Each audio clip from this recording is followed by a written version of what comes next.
Salut, aujourd'hui on se retrouve pour une nouvelle vidéo où je vais vous présenter le Rock Rider AM100S. C'est parti.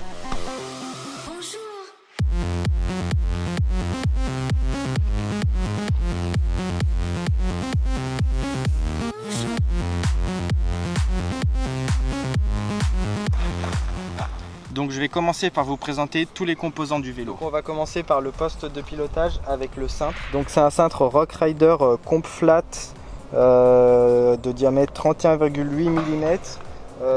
Il est en 76 de large et il pèse 345 grammes. Donc après au niveau de la potence, c'est une potence en 35 mm, donc c'est assez court, ce qui rend le vélo vraiment maniable. Donc ensuite on va descendre sur la fourche. Donc c'est une Rodshox Gold 35, donc c'est pas la meilleure fourche mais ça va plutôt bien quand même. Moi j'ai ajouté un petit garde-boue comme ça Rodshox pour le style parce que je trouve ça joli. Après est-ce que ça retient vraiment la boue, je suis pas sûr, mais je trouve que ça fait un joli look au vélo. On a donc des freins, c'est les SRAM Level T. Donc avec un disque en 180 devant et 160 derrière. Donc après niveau transmission, on est sur du SRAM NX. Donc là sur la manette elle est comme ça, c'est pareil, je la trouve assez jolie. Après il y en a qui aiment pas trop ce groupe là. Moi franchement j'ai pas de problème dessus. Après je suis plus habitué à du Shimano que à du SRAM, mais franchement j'aime pas trop mal. Donc le dérailleur c'est aussi du SRAM NX. Sur le pédalier c'est du Truvative et on a un plateau de 30 dents.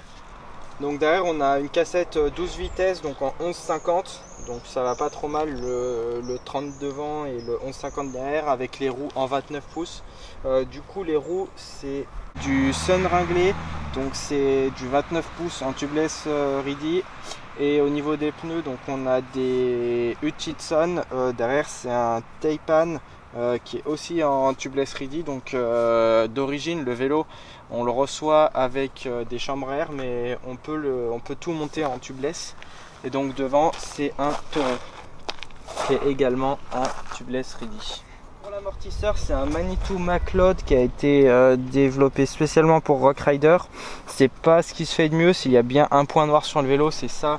Et s'il y a bien quelque chose à changer, c'est cet amortisseur et peut-être éventuellement aussi les freins, parce que les freins ils chauffent facilement et au bout d'un moment on n'a plus de freins si on est sur une descente trop engagée et trop longue. Donc ouais, il y a ça à changer. Donc les freins et l'amortisseur sur le vélo. Sur le vélo, on retrouve bien sûr une tige de selle télescopique avec la poignée au guidon juste là.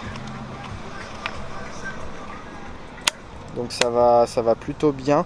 Après il y a un petit défaut sur la selle, c'est qu'elle a un jeu.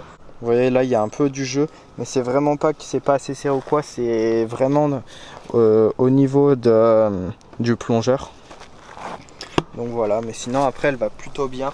Donc il y a un petit plus sur le vélo que je trouve vraiment bien, c'est juste là dans la colonne de direction.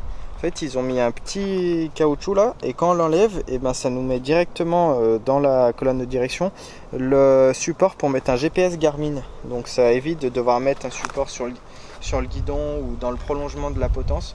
Et je trouve ça vraiment bien pensé et un plus qui est notable sur le vélo.